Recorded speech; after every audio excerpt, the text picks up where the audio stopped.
الحمد للہ رب العالمین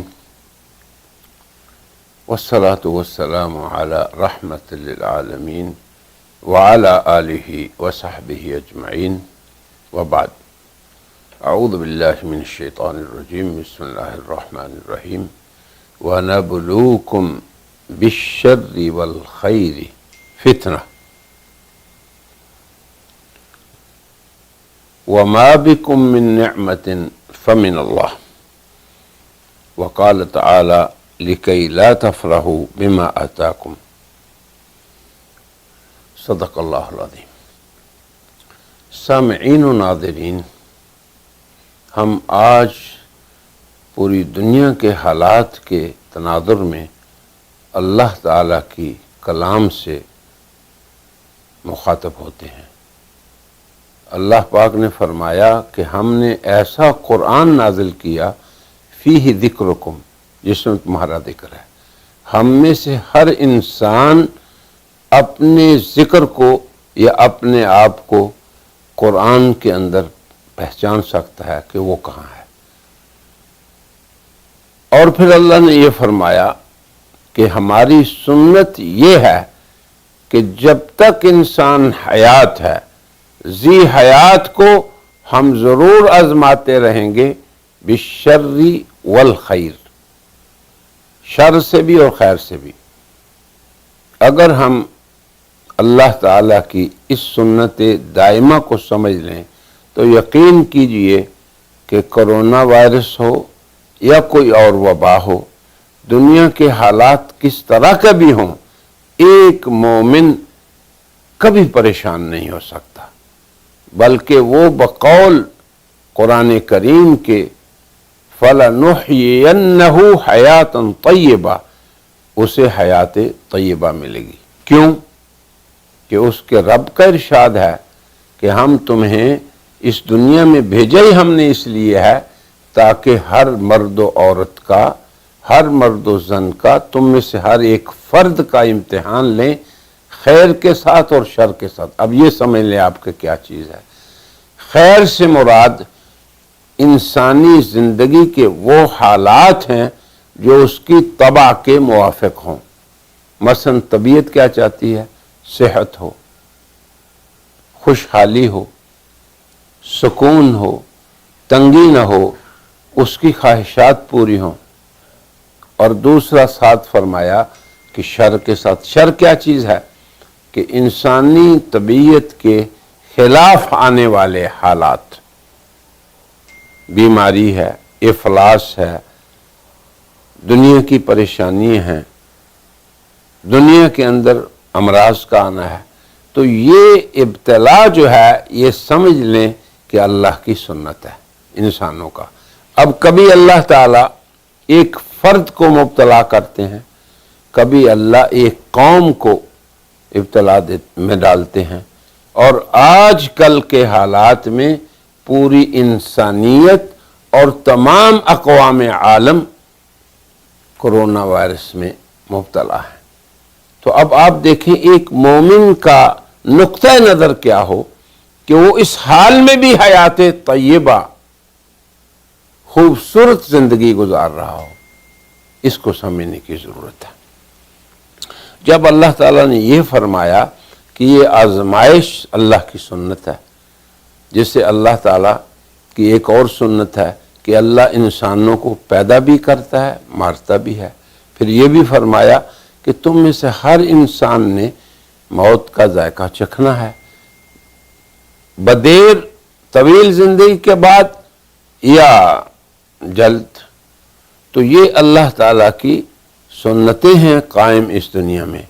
اب اللہ یہ دیکھتا ہے کہ تم بحالت مومن ان حالات کا مقابلہ کرتے ہو، خندہ پیشانی سے اللہ کی طرف سے آنے والے احوال کا مقابلہ کر کے طاعت اور ایمان والی زندگی پہ قائم رہتے ہو، یا اس کو چھوڑ دیتے ہو اور معصیت اور نافرمانی کی طرف مائل ہو جاتے ہو۔ اب اگر اس فلسفے کو ایک مومن سمجھ جائے تو اس دنیا کے اندر جتنے بھی حالات اس پہ آئیں، اب آپ دیکھیں اپنی امت کی تاریخ کو دیکھیں، انبیاء کی تاریخ کو دیکھیں، اصحاب رسول کی حیات کو دیکھیں، تو دنیا کے اندر صالحین پہ، اور بلکہ ایک حدیث میں تو حضور نے فرمایا اشد الناس بلاء الانبیاء، کہ سب سے زیادہ آزمائش میں انبیاء حضرات گزرتے ہیں، حالانکہ اللہ کے وہ محبوبین بندے ہوتے ہیں۔ ثم الامثل فالامثل، پھر اللہ تعالیٰ جس قدر وہ ان کے قریب ہوں، جتنے قریب ہوں تو ان کی ابتلا ہوتی ہے۔ تو مقصد صرف یہ ہے کہ ہم یہ دیکھیں کہ اس حالت میں اللہ ہم سے کیا چاہتا ہے۔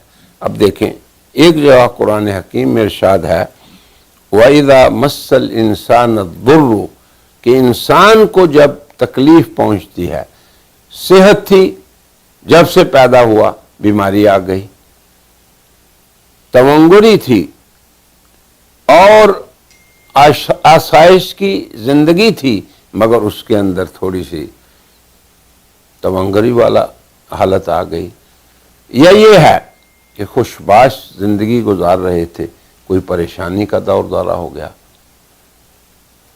تو اب آپ یہ دیکھیں کہ اس حالت میں ہم نے کیا کرنا ہے۔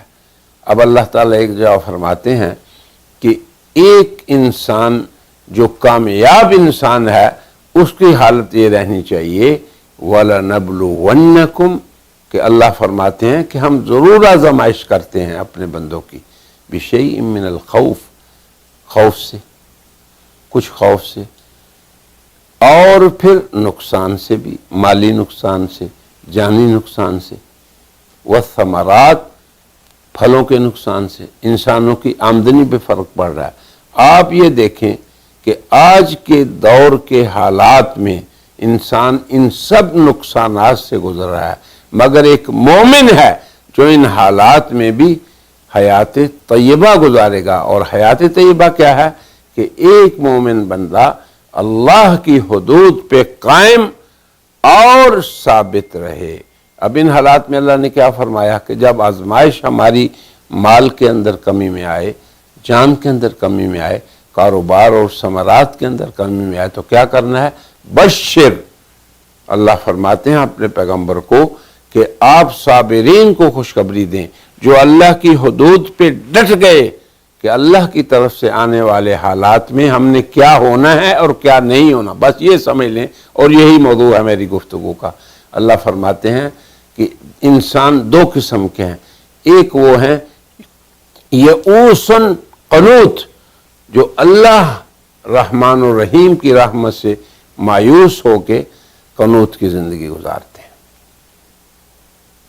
اور اللہ سے نا امید ہو گئے، دنیا میں بھی خسارہ اور آخرت میں بھی خسارہ۔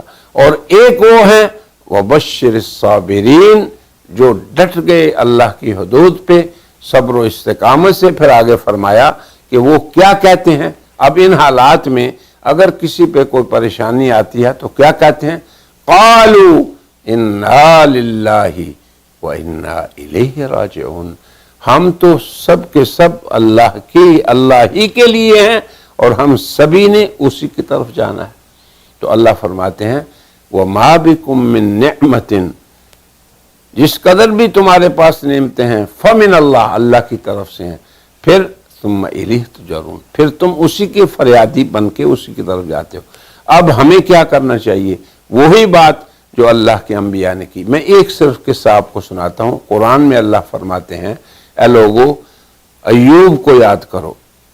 اب کیا ہوا؟ آپ سب کو پتہ ہے کہ ان پہ جو تکالیف آئیں، جس طرح کے حالات آئے، اب انہوں نے کیا کیا؟ رب انی مسنی الضر، اے اللہ مجھے یہ تنگی آ گئی۔ اب آگے دیکھیں وَأَنْتَ أَرْحَمُ الرَّاحِمِينَ، آپ سب خوب یاد کر لیں اس کلمے کو، یہ قرآن کا کلمہ ہے۔ فرمایا کہ اللہ تو ارحم الراحمین ہے۔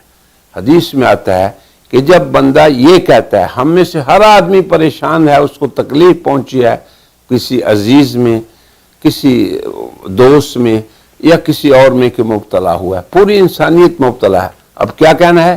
رب انی مسنی الضر، پھر آگے کیا کہنا ہے؟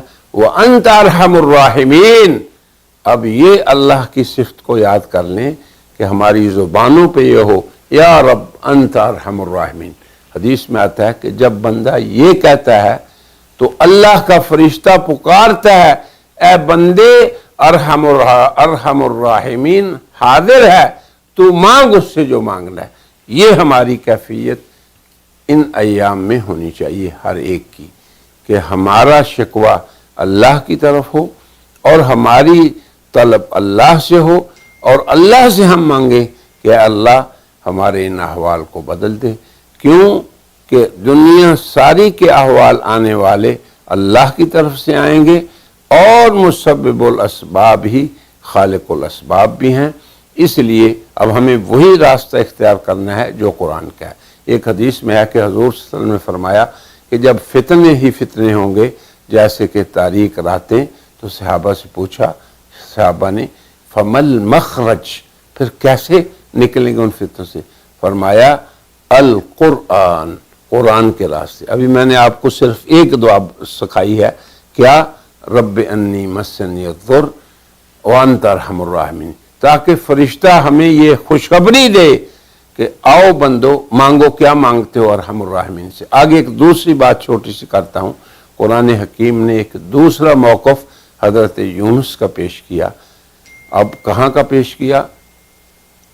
اذ نادى ربہ، اس نے بھی اپنے رب کو بلایا۔ کتنی ظلمات میں تھے یونس، آپ دیکھیں، رات کی ظلمت، سمندر کی ظلمت، مچھلی کے پیٹ کی ظلمت، فی الظلمات کیا کہا؟